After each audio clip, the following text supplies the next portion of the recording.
takes me to turbo.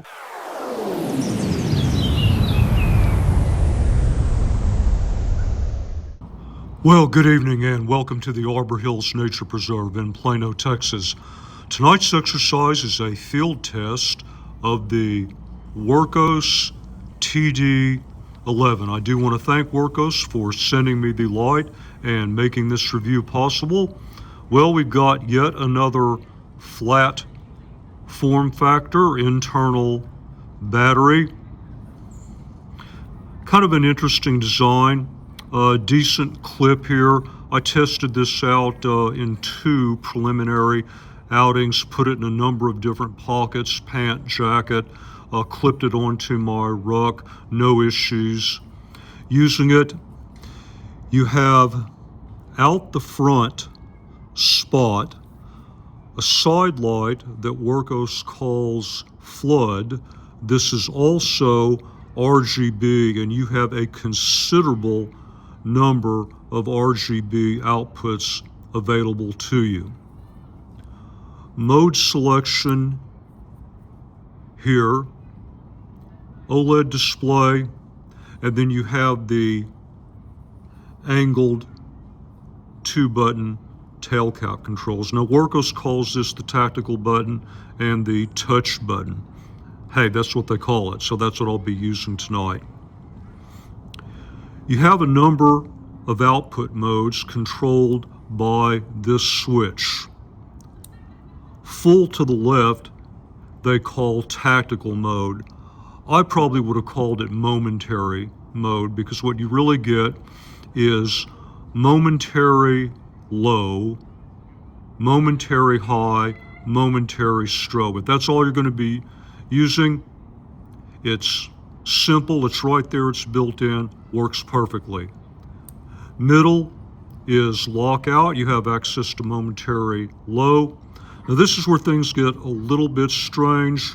All the way to the right, in the user manual, it's called lighting mode, but I've seen it called daily mode on the Wurkkos product website and on Amazon. I'm going to try to use that, but if I slip and call it lighting mode or outdoor mode, hopefully you'll know what I'm talking about.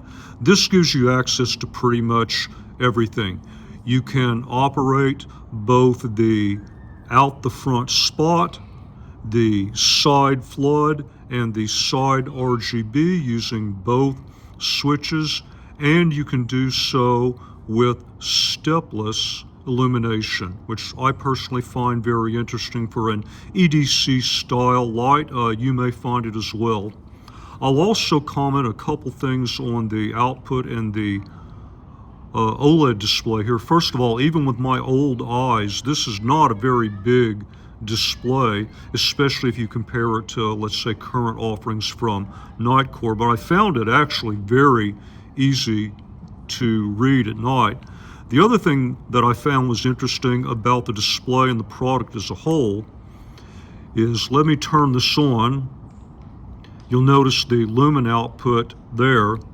Now I'm going to steplessly go all the way up to the max. Now this is what we would call turbo output. Hang on. Now look at that. You're getting actual real-time lumen output. So of course, like many other lights, turbo here is only for a few seconds, and as you can see, it ramps down very quickly and very aggressively, but at least you're actually getting the real-time lumen output for the display. So I thought that was a very handy feature of the light as a whole and this particular display. Let's see if it stops at 670, just the way it's supposed to. We'll look at this output more later in the evaluation. I'm not going to go over every aspect of the UI. I know everyone is here for beam shots and field performance. The UI is well documented. I believe there's already one video out on YouTube somewhere that covers at least some aspects of the UI. I may show you a couple of interesting things along the way, but I know what the score is. You want to see beam shots, you want to see field performance. All right, then it's time to shut up and get out there and do my job. Here at the bridge, I normally do output level tests. This is tactical mode. This is the low level of illumination. Now, in this momentary, it's always a press and hold. Let's look out. I can now full press and hold. The half press is for the minimum, so the full press takes me to turbo, and I've probably got a good 45 yards line of sight there. And there's the field of view. So this is the side light minimum output level. I do want to ramp this up now. Okay, you saw a little flash there. We're at the maximum. So let's see what we can do with this.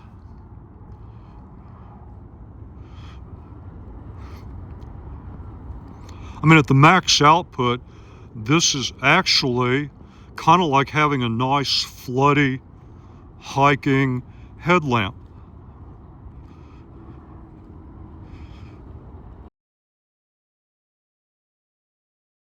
First practical exercise of the evening, close quarters search. You've seen this before.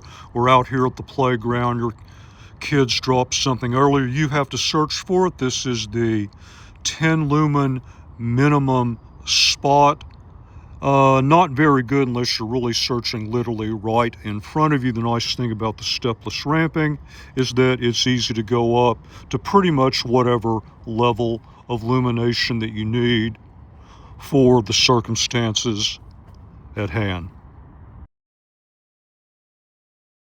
So for path following, what I did is I ramped this up to right at 100. It's at 152, so let's just say 150 lumens. I did some tests. I would say this is about the level that I would want. I wouldn't want to go too much lower because I'm sacrificing downrange that I need, and it's still a low enough level that I should get good run time out of this. So I really like that with the stepless, I don't have to guess that I'm 20% or 30% or halfway up or whatever. I can actually tell you the exact lumen level that I am dialed into for a particular task. And this is working just fine at this output level. I've got all the illumination I need in front of me and downrange. As you can see, the light head stands very well, even on a relatively uneven surface. So now I want to show you something about the UI. I'm in the daily output here, out the front spot. So you'll notice if I put my thumb here like this, if I just slightly press on the touch switch, it will automatically go to the flood.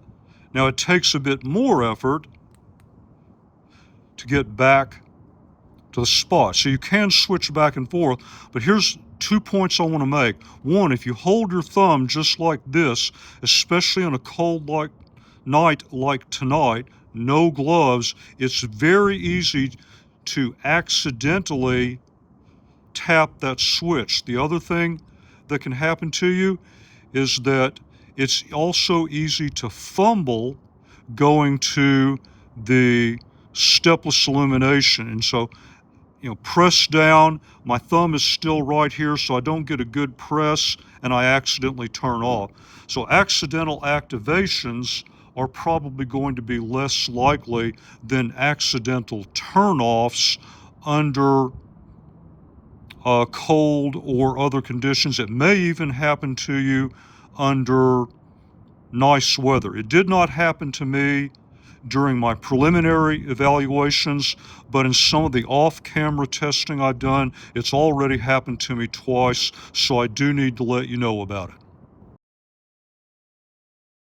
And we're going to do a quick turbo burn down and wrap up all at the same time. Here we go. well over 60, maybe even 65 yards line of sight this time of year, right through there. So as far as EDCs go, I would say it's an interesting light. It's got some interesting features. My general attitude is that a good light ought to be able to sell itself. It certainly doesn't need me to try to sell it or not sell it. As you see, the very, very rapid step down here. I suppose like any other flat light like this, you got to figure out what you think about an internal battery. Big feature of this light is the amazing set of RGB outputs, and we are at steady state now. So let me work back over and show you the steady state where we started.